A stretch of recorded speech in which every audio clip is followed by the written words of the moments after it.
तू म्हणाला स्वामी भक्त आहे, बरोबर. तशीच माझी पण स्वामींवर श्रद्धा आहे. आणि त्याने एवढ्या लहान वयात खूप मोठं काम केलं बस, आणि परमेश्वराने त्याला अशीच साथ द्यावी. ह्या गावातलं सगळं निसर्ग वगैरे बघून मी पहिलं तर प्रेमातच पडले या गावाच्या. पूर्वीचं घर होतं ते पावसाळा आला की कुठं कौल फुटलं तर पाणी गळायचं. ईश्वराच्या कृपेने अजूनपर्यंत ठीक आहे, चाललंय. मंडळी नमस्कार, मी अथर्व हर्डीकर स्वागत करतो तुमचं एका नवीन व्हिडिओमध्ये. आज मी माझ्याच गावामध्ये आहे.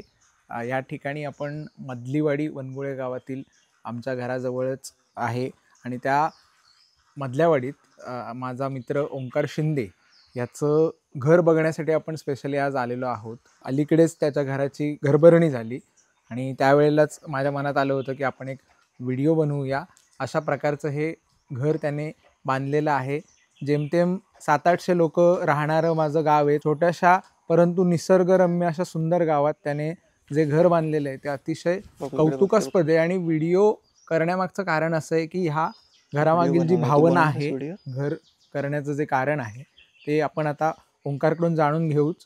तर ओंकार, स्वागत आहे तुझं या व्हिडिओमध्ये. नमस्कार, माझं नाव ओंकार शिंदे. पहिलं म्हणजे घराचं नाव तुम्ही बघितलंच असाल, कृष्णरेखा. हो, ते माझ्या आई आणि वडिलांच्या नावावर मी थोडंसं हल्लीच्या युगातलं फॅड म्हणू आपण, की दोघांच्या नावाचं कंबाईन असतं, बरोबर. त्या उद्देशाने मी ठेवलेलं आहे बाळकृष्ण आणि सुरेखा असं. बरोबर. या घराचं नाव आम्ही कृष्णरेखा असं ठेवलेलं आहे. वा. तर बेसिकली काय असतं की या जगात आपण जन्म घेतो तेव्हा आपल्यावर एक ऋण असतं. पहिलं म्हणजे आपल्या आईवडिलांचं, कुटुंबाचं, आणि मग नंतर एक समाजाचं.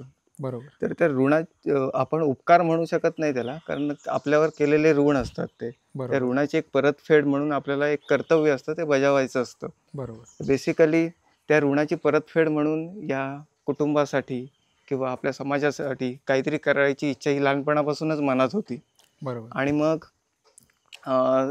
त्याच्यावर काम करत असताना असं लक्षात आलं की शहरात जाऊन आणि अजून कुठे स्थायिक होऊन हे ऋणाची परतफेड करता येणार नाही. बरोबर. तर त्यासाठी आपले जिथे रूट्स आहेत तिथे आपल्याला परत जावं लागेल. बरोबर. तर लहानपणापासूनच मला शेतीची आणि गावाची खूप आवड.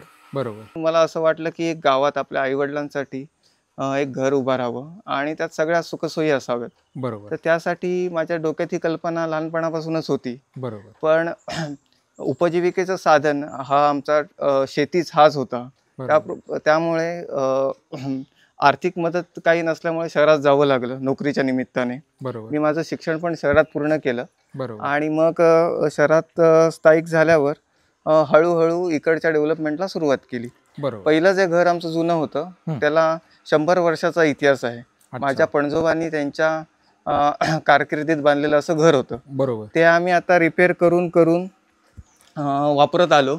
तर मंडळी, आपण इथे हे प्रवेशद्वार आहे घराचं. आपण इथून एंट्री करतोय.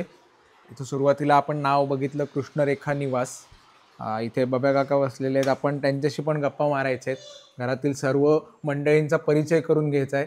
सुरुवातीला सुंदर अशी राजमुद्रा, त्याचबरोबर हॉलमध्ये छत्रपती शिवाजी महाराजांचा राज्याभिषेक सोहळा जो सर्वश्रुत आहे आणि सर्व ठिकाणी खूप महत्त्वाच्या ठिकाणी हे सुंदर दृश्य अनेक ठिकाणी आपल्याला बघायला मिळतं.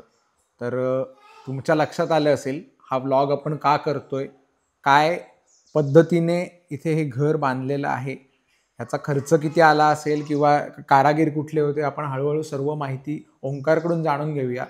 परंतु त्याच्या आधी त्याने ह्या घरामागील भावना आपल्याला सांगितली आणि आपण आता परत एकदा ओंकारशी बोलूया ह्याविषयी. जुन्या घराचा हे बघितलं असतास तर खूपच खालीवर उंच सखल अशी जुन्या घराची बांधणी होती. बरोबर.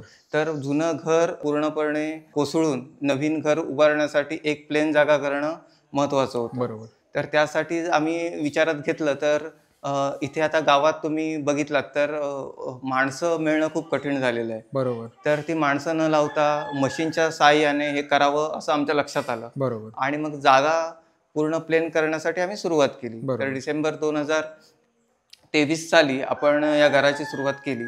आणि मग या घराचं डिझाईन हे मी अगोदरच माझ्या मनात बांधलं होतं की ह्या पद्धतीने आपलं घर असावं. अच्छा.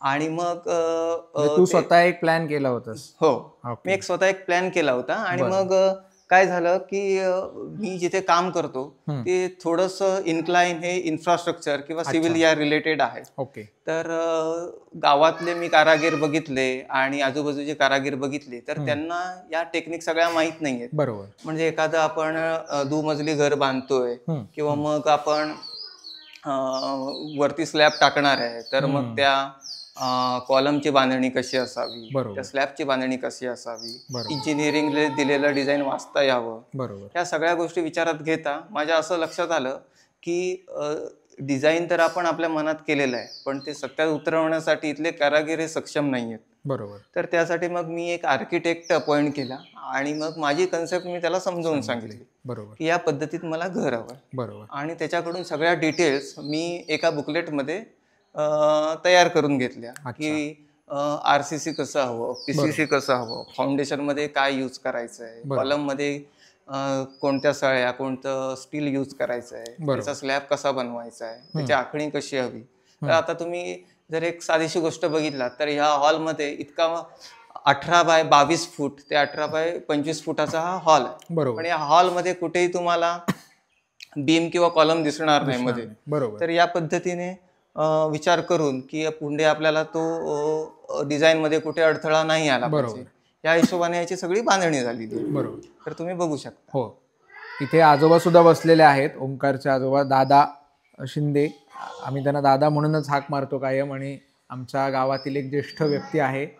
आमचे त्या कुटुंबाशी ऋणानुबंध खूप वर्षांपासूनचे आहेत. ह्या बाजूला आपण मला वाटते डाव्या बाजूला एक रूम आहे. अच्छा.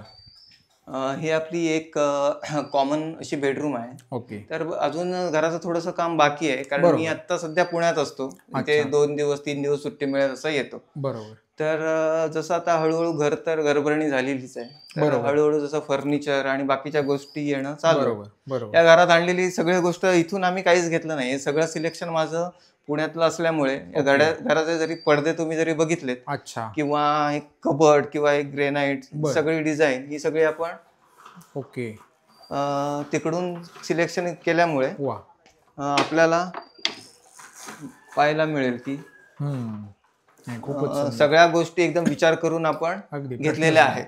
नमस्कार.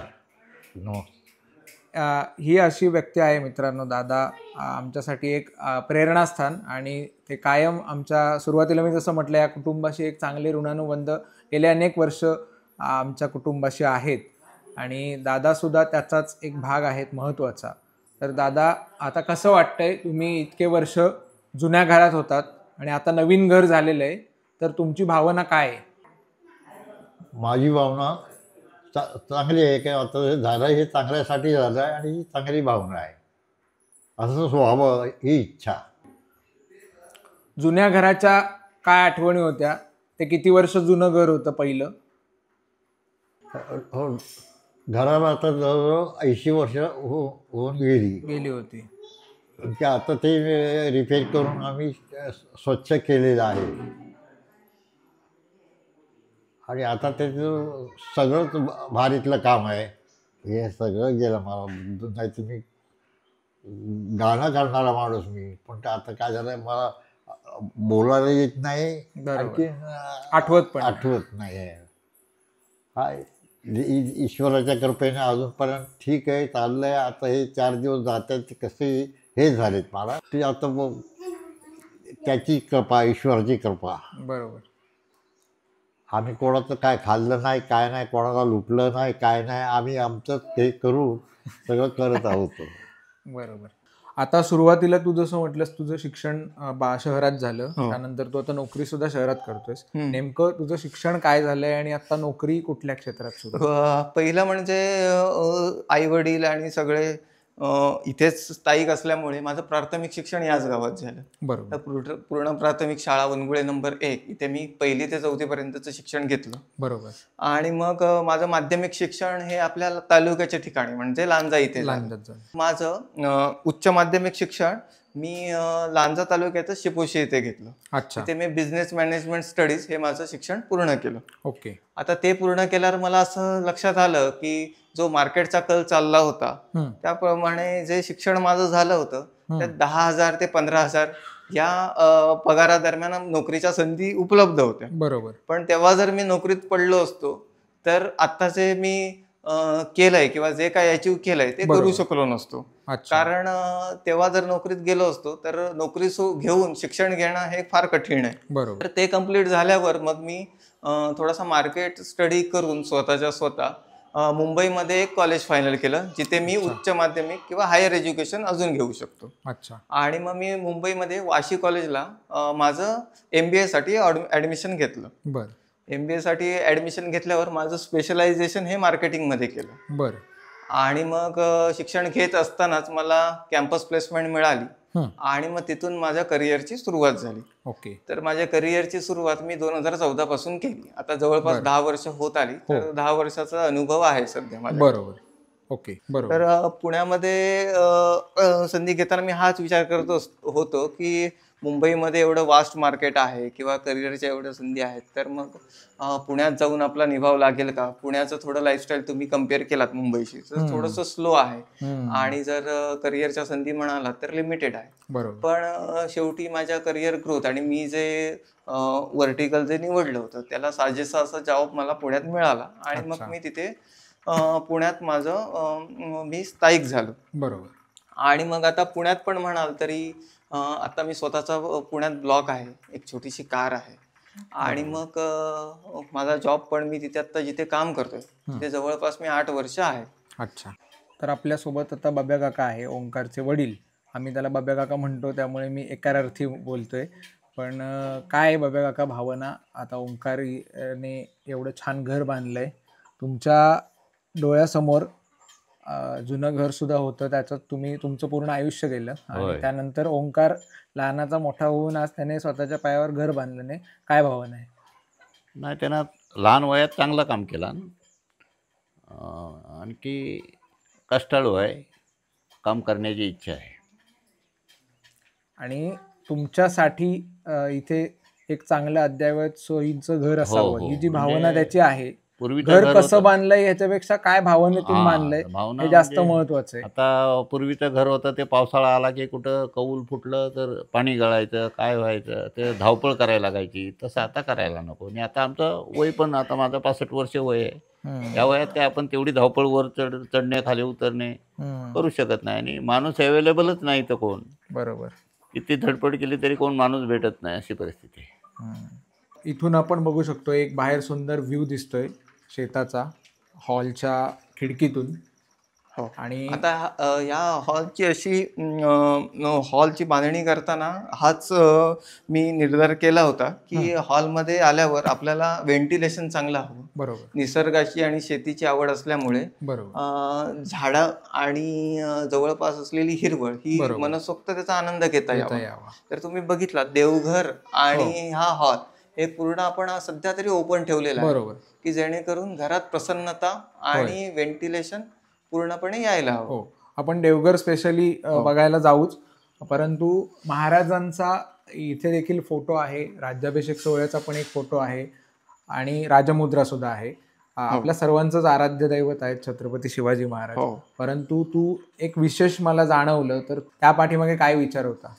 आता आम्ही लहानपणापासूनच मला जेव्हा आपण आता 4थीचा इतिहास बघितला तर लहानपणापासूनच आपल्याला शिवाजी महाराजांच्या गोष्टी किंवा पुस्तकातली धडे हे आपल्याला एक वेगळीच ऊर्जा देऊन जातात. नक्कीच. आणि आपला आराध्य दैवत आपण शिवाजी महाराजांना मानतो. तर त्यांच्याप्रती जी मनात असलेली भावना आहे, स्वराज्य मिळवण्यासाठी जी धडपड केलेली आहे, ज्या लढाया जिंकलेल्या आहेत, बरोबर, स्वतःचं बलिदान दिलेलं आहे, ते कुठेतरी प्रत्येकाच्या लक्षात यायला हवं आणि त्यांची आठवण सतत राहावी यासाठी या हॉलमध्ये तुम्ही बघाल की शिवाजी महाराजांचा राज्याभिषेक असो किंवा राजमुद्रा असो ती आपल्या डोळ्यांसमोर राहावी हाच एक उद्देश त्याच्या मागे होता. खूपच सुंदर विचार आहेत हे. त्याचप्रमाणे इकडे फॅमिली मेंबर्सचे फोटोज आणि एक सुंदर असा इथे लेख लिहिलेला आहे, तो देखील मला वाटतं ओंकार तूच लिहिलाय स्वतः. हो. तर हा लेख देखील मला, म्हणजे खरं सांगायचं तर हा लेखच या व्हिडिओचं प्रेरणास्थान आहे माझ्या दृष्टीने, कारण मला तो खूप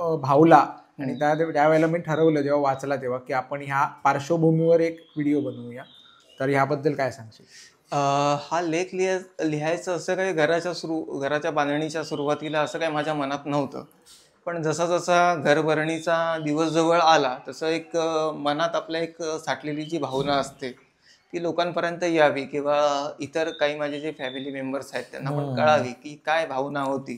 तर या हिशोबाने असं वाटलं की एक लेख लिहावा. मी कोणी मोठा लेखक नाहीये किंवा मला काही लिहिता येत नाही, पण माझ्या शब्दात आणि मनात असलेल्या भावनेतून जे काही मांडता आलं ते मी मांडलं. नक्कीच. आता आमच्या कुटुंबात माझे आई वडील, हो. माझे आजोबा आणि आजोबांचे भाऊ आणि त्यांना मी भाऊ म्हणतो आणि त्यांची बायको त्यांना मी काकी म्हणतो. बरोबर. असे आणि माझी बायको आणि मुलगी एवढे जण आहोत. आता सध्या भाऊ आणि काकी मुंबईला असतात आणि बाकीचे सर्व आम्ही याच घरी वास्तव्याला आहोत. आता नोकरीसाठी मी आणि बायको आणि मुलगी पुण्याला असतो. बरोबर. तर आता या घरात राहायला तशी 3च माणसं आहेत, आई वडील आणि आजोबा. बरोबर. पण जेव्हा काही कार्यक्रम असतात, गणपती असो, दिवाळी असो, बरोबर, तेव्हा आम्ही सगळेजण, शिमगा असो, सगळेजण या घरात जमतो.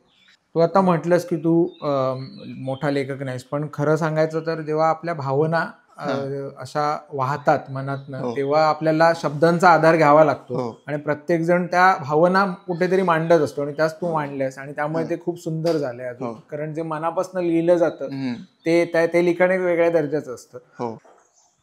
ही आहे सुरेखा काकू, ओंकारची आई. नमस्कार. नमस्कार. तर आता हे घर बांधलं, यंदाच बांधलंय. सर्वात पहिला प्रश्न म्हणजे कसं वाटलं, काय वाटलं यापेक्षा आता साफसफाईचं टेन्शन किती आहे? बरोबर विचारलं की नाही प्रश्न? होय होय. साफसफाई काय मला होईल आणि जमेल तशी मी करणार. कारण इथे कोणी माणूस मिळत नाही साफसफाई करायला किंवा काही नाही. बरोबर.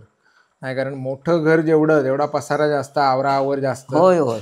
आणि त्यात हे सगळं असं पांढरा रंग किंवा पांढरी लादी म्हटल्यावर चकचकीतपणा सगळा आहे तो तसाच्या तसा ठेवणं हे मोठी टास्क असते. होय होय. बरोबर. तर मग आता माझा प्रश्न की कसं वाटलं जेव्हा तुमच्यासाठी स्पेशली तुमची सोय चांगली व्हावी भविष्यातील, त्याचबरोबर तो सुद्धा आता म्हणाला की भविष्यात राहायचा विचार आहे, तर एकंदर सगळं कसं वाटतं याबद्दल? खूप छान वाटलं. आता ओंकारसाठी बोलायला माझ्याकडे शब्दच नाही.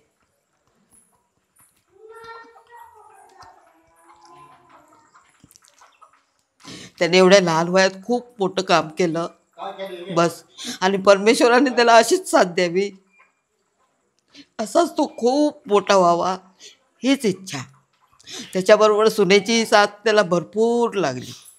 सुनई आमची खूप छान आहे, त्याला मदत करणारी, आम्हाला सगळ्यांना सांभाळून घेणारी, अगदी आमच्या मुलीप्रमाणेच ती आहे. बरोबर.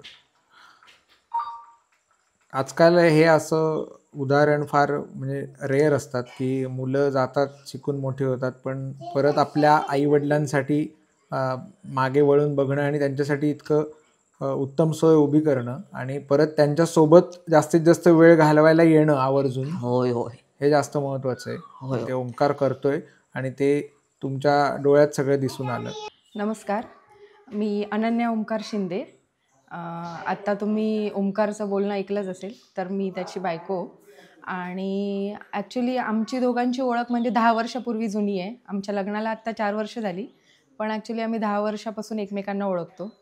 तर ओंकारचा स्वभाव मला पहिल्यापासूनच खूप माहिती आहे, तर त्याच्यानुसारच मी त्याच्या ॲक्च्युली प्रेमात पडले. नंतर आम्ही एकत्र आलो आणि आत्ता 4 वर्षापूर्वी आमचं लग्न झालं. तर माझं ॲक्च्युली माहेर पण कोकणातलंच आहे, पण माझं माहेर जे आहे ते आमचं घर जे आहे ते असं सिटीमध्ये आहे. अच्छा. तर तिथे शेती किंवा असं गावचं जे फिलिंग आहे तर ते तिथे मी कधी लहानपणापासून अनुभवलं नव्हतं. तर माझी एक इच्छा होती पहिल्यापासूनच की माझं जे घर असावं त्याच्या आजूबाजूला पूर्ण शेती असावी, मला ते सगळं वातावरण अनुभवायला मिळावं. मला या सगळ्याची खूप आवड आहे. इथे जरी मी 4 दिवस जरी आले तरी मी या सगळ्यात इन्व्हॉल्व होते, कारण मला ते सगळं आवडतं. जेव्हा मी पहिल्यांदाच या गावात आले तर ह्या गावातलं सगळं निसर्ग वगैरे बघून मी पहिलं तर प्रेमातच पडले या गावाच्या. बरोबर. खरं म्हटलं तर जेव्हा मी इथे आले तेव्हा जुनं घर होतं आणि या जुन्या घरामध्ये अशा सोयी पण नव्हत्या. जर बाहेरून येणारी एखादी मुलगी जर असं घर बघेल तर म्हणजे थोडंसं एक होतं की आपण शहरातून आलोय आणि नंतर असं सोयी नसेल तर मग कसं होणार. पण ती धाकधूक माझ्या मनात कधी आलीच नाही, कारण ओंकारचा जो मला साथ होता आणि या घरातली माणसं, त्यांचा स्वभाव, तर त्यांनी मला ते सगळं निभवून गेलं. माझी 2 वर्ष जुन्या घरातच गेली बरोबर. तर त्या घरात पण एक वेगळीच आपुलकी होती. ते घरातलं वातावरण पण खूप वेगळं होतं, राहणीमान खूप वेगळं होतं आणि एक प्रॉपर गावाचं फिलिंग होतं त्या घरामध्ये. बरोबर. नंतर मग आम्ही ठरवलं की आता मोठ्यांसाठी एक नवीन घर आता करायचं, की खूप जुनं झालंय. बरोबर. मग गेल्या वर्षी आम्ही ह्या घर पाडून नवीन घराला सुरुवात केली. तर तो 1-1.5 वर्षाचा प्रवास आमचा म्हटलं तर थोडासा फायनान्शियली आणि थोडासा खूप खडतर होता. बट त्यातनं सावरून ओमकारचं जे प्लॅनिंग आहे त्यातनं आम्ही हे घर उभं केलं. आई-बाबांची साथ, बाबांचे याच्यामध्ये खूप कष्ट आहेत, आईचे पण खूप कष्ट आहेत. जेवढी ओमकारची कष्ट आहेत तसे त्यांचे पण खूप कष्ट आहेत. बरोबर. ते जर इथे नसते तर हे घर उभं राहिलंच नसतं नवीन. अजून 2 वर्ष अशीच गेली असती. बरोबर. मग हे घर उभं राहिलं आणि आता त्यांचा आनंद बघून आम्हाला खूप बरं वाटतं, की मुलाचं यश बघून जे आईबाबांच्या डोळ्यात जे एक आनंद असतो, बरोबर. तर ते एक अनुभवायला मला जवळून मिळालं. आपण आता आपलं जे देवघर आहे ते एकदा बघूया, कारण मी स्वतः स्वामी भक्त आहे, त्यामुळे स्वामींचा एक सुंदर फोटो इकडे दिसतोय आपल्याला. त्याचप्रमाणे हे आकर्षक असं मंदिर ओम आहे, त्याचबरोबर शिर्डीचे साईबाबा देखील आहेत आणि हा देवार आहे. मनात अशी संकल्पना होती की देवघराचं जे स्थान आहे हे थोडंसं हॉलमध्येच आणि थोडंसं ओपन असावं, जेणेकरून जी प्रसन्नता देवघरात असते ती पूर्ण घरात यायला हवी. हो. आणि थोडंसं सुटसुटीत अशा पद्धतीचं आपण देवघर इथे बांधलेलं आहे. तर त्याच्यामध्ये तुम्ही बघाल की तुम्ही म्हणाला स्वामी भक्त आहे, तशीच माझी पण स्वामींवर श्रद्धा आहे आणि साईबाबांचं पण फोटो आपण इथे लावलेला आहे. बरोबर. आणि या जगाची, या पूर्ण भूतलाची जे भूतलाच्या उद्गाचं स्थान आहे ते ओम आहे. त्याच्यासाठी आपण ओम इथे सेंटरला लावलेलं आहे. खूपच सुंदर. तर आपण आता आतमध्ये काय आहे ते बघूया. तर हा हॉल आपण बघितला आता. हॉलमधनं आता आपण आतमध्ये जाऊया. इकडे किचन आहे. इकडे काकू बसलेली आहे. आपल्याला मेन यूज हा फक्त हॉल आणि किचनचाच होतो. त्यासाठी किचन आणि हॉल याची साईज जवळपास सेमच आहे. बरोबर. जरा प्रशस्त असा किचन, मोठा किचन घर. इथे काकू जिथे बसल्यात तिथे बरोबर डायनिंग टेबलची जागा, होय, असा पूर्ण सेटअप आहे. बरोबर. इकडे स्टोर रूम. हो, ही किचनची स्टोर रूम आहे. इकडे स्टोर रूम आहे आणि ह्या बाजूने एक दरवाजा आहे किचनचा. हा एक मास्टर बेडरूम आपण बनवलाय. तर मास्टर बेडरूम मध्ये जसं म्हटलं फर्निचरचं थोडंसं काम बाकी आहे. बरोबर. इकडे पण टीव्ही आणि बाल्कनी अटॅच बाल्कनी आपण ठेवलेली आहे. बरोबर. जेणेकरून बेडरूम मधून पण आपल्याला निसर्गाचा घेता यावं. हो.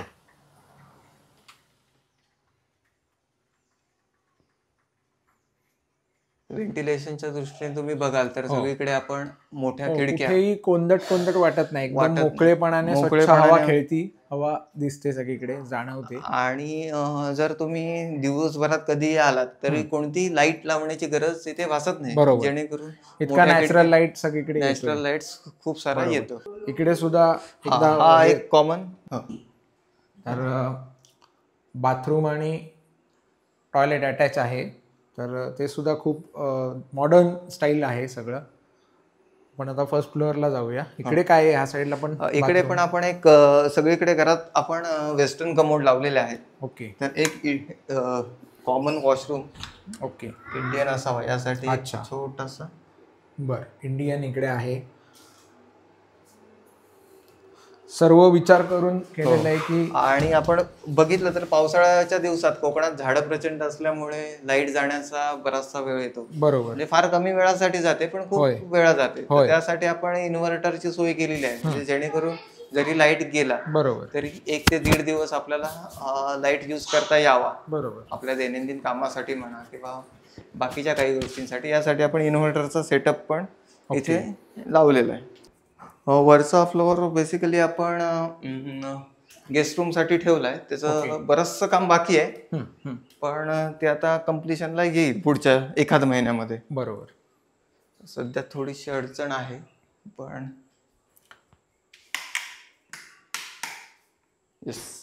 इथे अस्सल कोकणातलं घर आहे हे, याची इथे पुरावा आहे.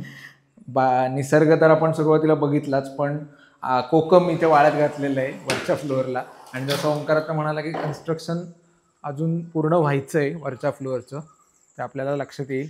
आणि याला पण एक अटॅच गॅलरी आपण ठेवलेली आहे, जेणेकरून इथे बसल्यावर पावसात किंवा बाकीच्या वेळी खेळती हवा छान येते आणि इथून थोडंसं प्रसन्न वाटतं. बरोबर. थोडंसं कन्स्ट्रक्शनचं काम बाकी आहे, ते झालं की इथून पूर्ण चांगला व्ह्यू आपल्याला बघायला मिळेल. बरोबर. हे बघा, ही आहे मधली वाडी वनगुळ्याची. आणि तुमच्या लक्षात आलं असेल की मला विशेष का वाटलं की आमचं इतकं छोटं गाव आहे आणि आमच्या गावातलं आत्ताचं हे सर्वात आलिशान घर आहे म्हटलं तरी हरकत नाही. त्यामुळे मला आवर्जून हा व्हिडिओ करावा असा वाटला. तर इकडे सुद्धा आपण बघू शकतो टॉयलेट. हा पण एक मास्टर बेडरूम आहे, हो, टॉयलेट अटॅच आहे. येस. तर इन फ्युचर मास्टर बेडरूम म्हणून याचा वापर केला जाईल. इकडे टेरेस आहे. सध्या रूफिंग नसल्यामुळे पावसाळा ऐन मे महिन्यात सुरू झाला आहे, त्यामुळे पाणी आहे सगळं. परंतु निसर्गाचा पूर्ण आनंद घेण्यासाठी एक उत्तम ठिकाण असं हा आपला टेरेस. आणि आता जेव्हा हे शेत लागेल तेव्हा तर अजूनच गणपतीचा पण एक छोटासा ब्लॉक टाकू याला अटॅच. जेव्हा पूर्ण शेत लागेल आणि आता पाऊस पडायला सुरुवात झाली तर निसर्गाने अजून हिरवी शाल हवी तशी पांघरलेली नाही. आता कुठे कुठे सुरुवात झाली, फक्त आता हिरवं दिसतंय कारण आपण वनगुळ्यात आहोत, तर वन तर आपल्याकडे आहेच. होय होय. तर जसं जसं गाव आहे आमचं, जसं जसं पावसाळा पुढे जाईल तसं तसं पूर्ण हिरवगार इथून आपल्याला एक प्रकारचं फार्म हाऊस टाईप लुक आपल्याला इथून बघायला 100%.